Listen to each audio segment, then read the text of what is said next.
It's mine, all mine. We are more powerful than gods. We own this pathetic, filthy world. Then why is your challenge level only 10? Insolent whelp! What are you going to do? Bleed on me?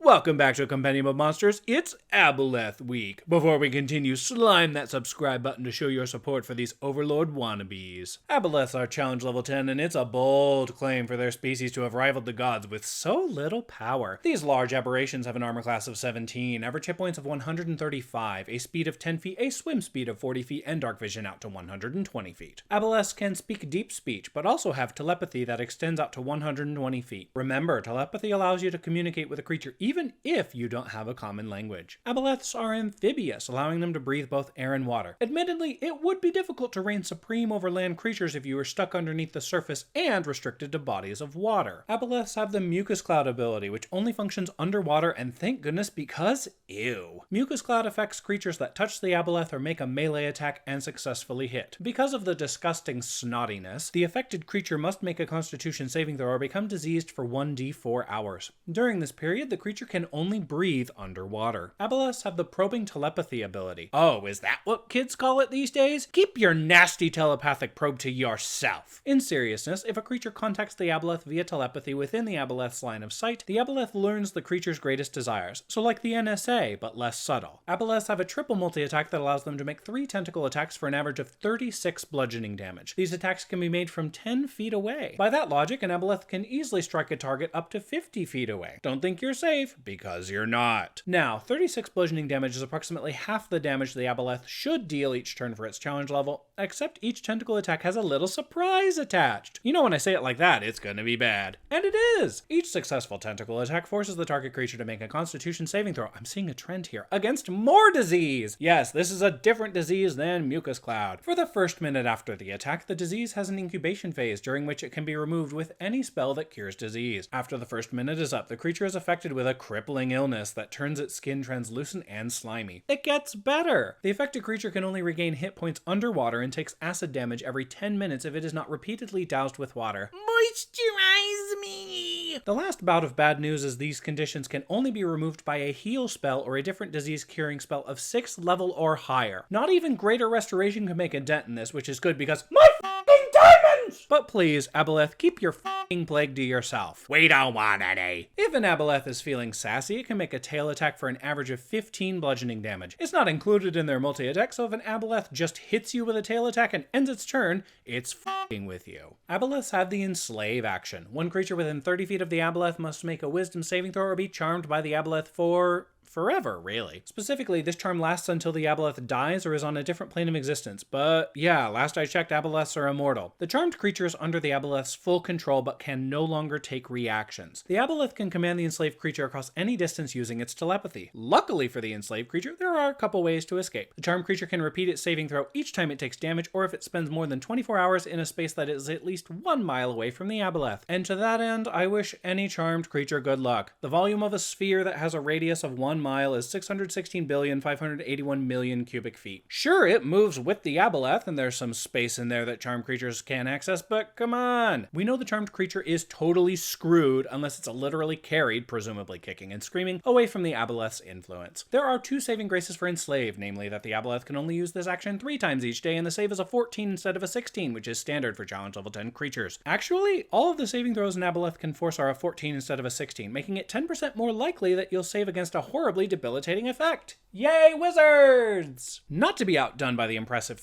above, Aboleths have 3 legendary actions. If you're not familiar with legendary actions, these extra actions are afforded to powerful creatures and can be taken after the end of another creature's turn. Once the number of allotted legendary actions has been expended, the creature using them must wait for them to recharge at the end of their next turn. For their first legendary action, Aboleths can make a perception check. This is almost exclusively used to root out creatures who use the hide action and try to sneak up on the Aboleth. For their second legendary action, Aboleths can attack with their tail swipe. Suddenly, the tail attack is significantly more useful. Imagine that. The last legendary action is Psychic Drain, which only affects creatures charmed by the Aboleth. Psychic Drain deals an average of 10 psychic damage, but the Aboleth heals by an amount equal to the damage a creature takes. If you thought we're done, I'm just getting warmed up. Aboleths are powerful enough to have their own lair actions and regional effects. Starting with the former, lair actions are decided on initiative count 20, losing any ties, and can be used repeatedly unless given a specific limitation. An Aboleth casts the spell Phantasmal Force on any number of creatures it can see within 60 feet and can concentrate on this lair action as a spell for as long as it desires. Phantasmal Force is a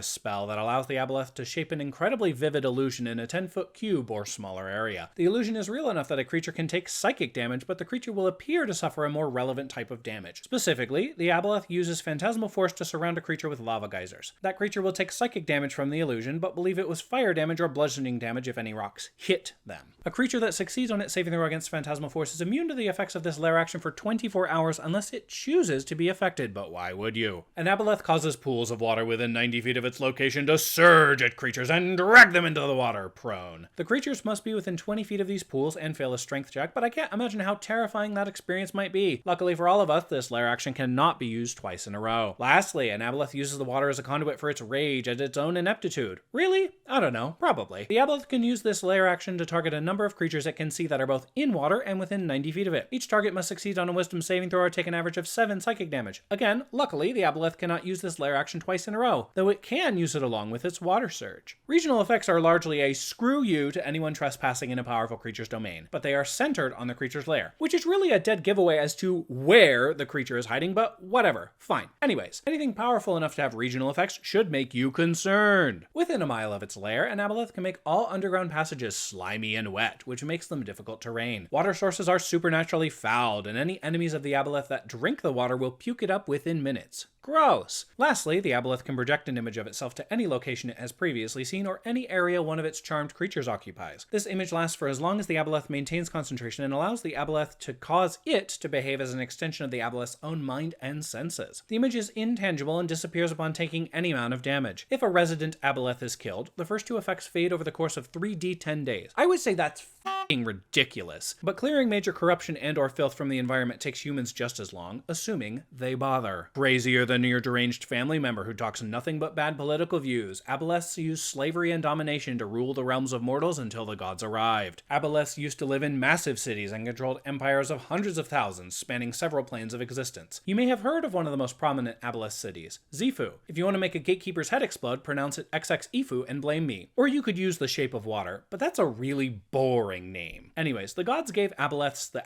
kicking they f***ing deserved and sent those fishy heads scurrying to underwater sanctuaries. Now Aboleths plot. And plot. And plot.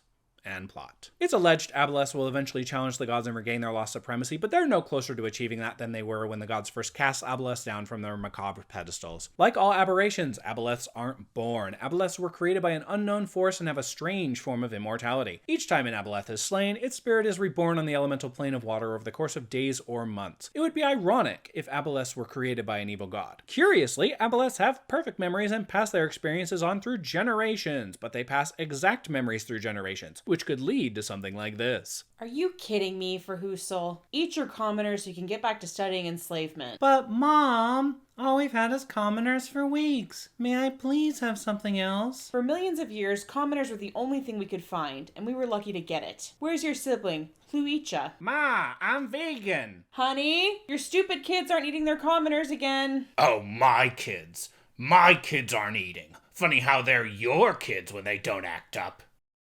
That was 500,000 years ago. Let it go, Mom. And if that isn't bad enough, Aboleths absorb memories from anything they eat. Anything. Imagine all the stupid arguments you had in your life and just add that to an ever-growing cacophony of perfectly recallable memories. I'll do me one better. How about your worst cringe moments? Available in ultra-high definition anytime you feel like shrinking into the fetal position. I'm honestly surprised that more Aboleths don't have mental breaks like poor Galirul. Maybe this should be the new canon? It would add some crazy spice to an encounter. As I've discussed above, Aboleths are slavers. They offer creatures what the creature wants most and then deliver that promise using Phantasmal Force or by killing the slave after its use has been expended. While Enslave is limited to 3 casts per day, an Aboleth has a little difficulty building itself a force of slaves. It typically targets the deranged, cultists, people cast to the fringes of society, generally those in a vulnerable state. DMs! Your Aboleth should always have minions nearby that can come and put pressure on your players' characters, but the variety and quantity of minions you choose should fit your existing campaign. I personally think quality is preferable to quantity. I would have fewer minions show up, but make them hit hard. A sort of mini boss fight within a boss fight. What would I choose? Something annoying and tanky, like several minotaurs or ogres. Bonus points if they're infested with Aboleth disease. Speaking of minions, an Aboleth will not hesitate to use Psychic Drain on a minion if your party inflicts a lot of burst damage. Even if the minion becomes unenslaved, it's likely they'll still fight alongside the Aboleth given that they willingly entered a pact of service. Don't use Psychic Drain on any entity that has fewer than 18 hit points. At that point, you're just nerfing the Aboleth's potential healing. However, if your Aboleth manages to snag a player character with Enslave, target them first. Why expend minions if you don't have to? An Aboleth should spend most of the encounter underwater, and its lair should have ideally less than 10 feet of waterless space. Remember, unless your player's characters have a swim speed, water is considered difficult terrain. Then again, so is the waterless space since it's covered in slime and guck. Fire spells attacking a creature beneath the water could have reduced effectiveness or no effect. I personally say it has no effect because water extinguishes fire. Magic be damned. Don't be afraid to constantly pull your player's characters into the water and boil them, alternating between the Aboleth's second and third layer actions. Speaking of pulling your player's characters into the water, have the water pull the characters as close to the Aboleth as possible to inflict disease via mucus cloud. This will force that character to stay underwater so they can breathe, but exposes them to more direct hits from the Aboleth. You are allowed to metagame against your players with an Aboleth. This creature has a timeless memory and has undoubtedly seen countless memories of or has actually fought adventuring parties in the past. Focus Enslave casts on player characters who have low wisdom scores and turn those characters against spellcasters or other heavy magic users. Melee player characters are likely to be trapped underwater thanks to Mucus Cloud, which allows the Aboleth to deal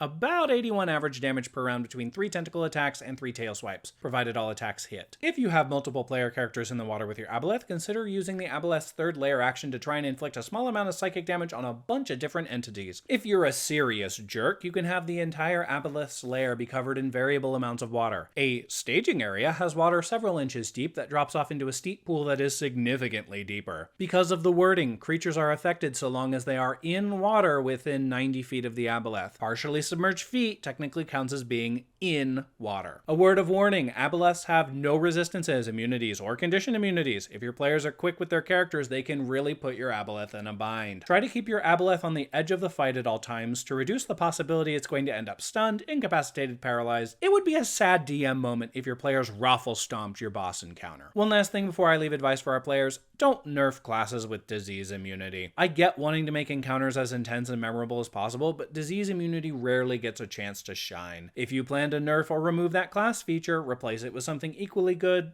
or better. And do it well before the Aboleth encounter, preferably during session 0.